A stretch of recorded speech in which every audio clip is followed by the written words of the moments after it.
wabarakatuh. Perkenalkan, nama saya Siddiq Abasasmaul Fauziah dari Prodi Pendidikan Agama Islam semester 2 Fakultas Agama Islam Universitas Islam Majapahit. Di sini saya akan menyampaikan 3 materi, yaitu pengertian berpikir global, potensi diri, dan juga berpikir kritis, guna memenuhi tugas RTL LKM dari Fakultas Agama Islam. Penjelasan yang pertama mengenai berpikir global. Berpikir global adalah berpikir luas, atau kita dapat menyelesaikan suatu masalah tidak dengan satu sudut pandang. Seorang mahasiswa harus peduli dengan perkembangan dunia. Kita harus berpikir perspektif global. Contoh, membeli pertalite itu termasuk isu lokal karena dampak isu global. Ada 4 teori yang didasarkan terhadap sistem ekonomi. Di sini ada komunisme, yaitu ideologi, filosofi, dan tindakan politik yang tujuan utamanya menciptakan masyarakat tanpa kelas sosial.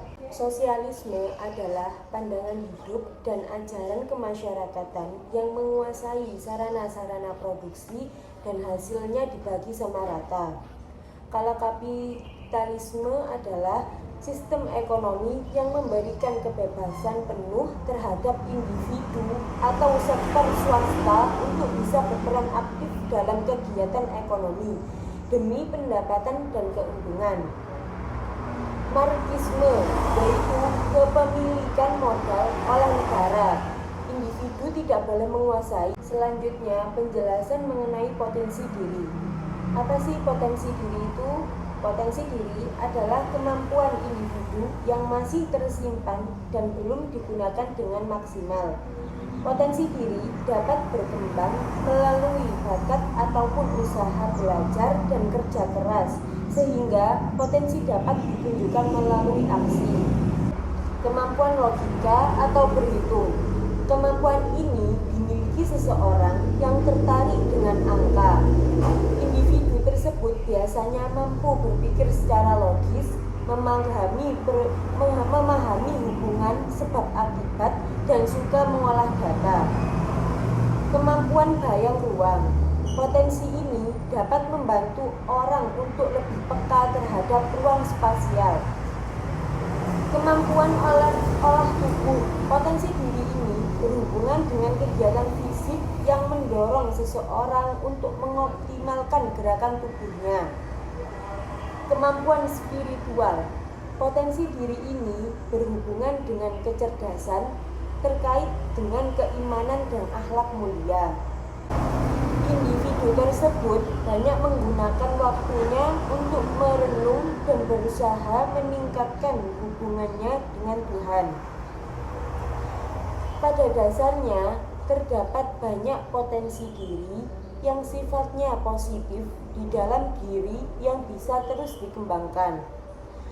Selain yang telah disebutkan di atas, potensi diri tersebut adalah mampu mengelola emosi, kreatif, berani mengambil resiko, mandiri, memiliki kemampuan, pemimpin, kompetitif, teliti, dan terampil. Cara mengenali dan mengembangkan potensi diri yaitu dengan melakukan tes minat bakat, tes kecerdasan emosi, tes gaya kepemimpinan, tes pengambilan keputusan, tes pemecahan masalah, dan lain sebagainya.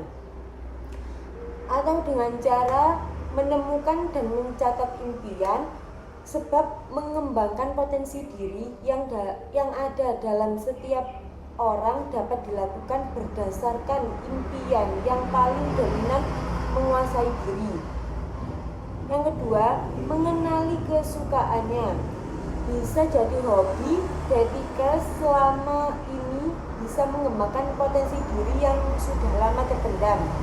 Jadi, segala aktivitas yang kamu sukai mungkin bisa menunjukkan potensi diri yang tidak kamu sadari sebelumnya. Ketiga, mengenali kelebihan dan kekurangan. Setiap manusia tentu memiliki kelebihan dan kekurangan. Kelebihan yang Detikers merupakan sebuah keuntungan dan menjadi potensi diri yang harus dijaga serta dikembangkan. Namun, bukan berarti kekurangan yang kamu miliki dapat menghancurkan segala potensi diri. Kekurangan yang mampu dikelola dengan baik justru bisa menjadi sebuah peluang dan bahkan menjadi kekuatan baru. Yang keempat, menyingkirkan sifat takut gagal. Yang kelima, menentukan tujuan hidup. Yang keenam, mencoba hal-hal yang baru. Yang ketujuh, memaafkan diri sendiri. Yang kedelapan, memiliki motivasi. Bila Detikers selalu termotivasi dalam menjalankan aktivitas, hal ini akan memberikan dorongan dari dalam diri untuk selalu berinovasi dan berpikir kreatif. Maka dari itu, sangat penting untuk memiliki motivasi agar dapat mengenali potensi diri lebih jauh lagi. Selanjutnya, penjelasan tentang berpikir kritis. Apa sih berpikir kritis itu? Jadi, berpikir kritis adalah kemampuan untuk berpikir jernih, rasional, reflektif, dan independen. Kemampuan berpikir rasional adalah suatu pola pikir di mana seseorang cenderung bersikap dan bertindak berdasarkan logika dan nalar manusia. Kemampuan berpikir reflektif merupakan suatu kemampuan untuk menghubungkan pengetahuan yang diperoleh dengan pengetahuan sebelumnya, sehingga diperoleh suatu kesimpulan untuk menyelesaikan permasalahan yang baru.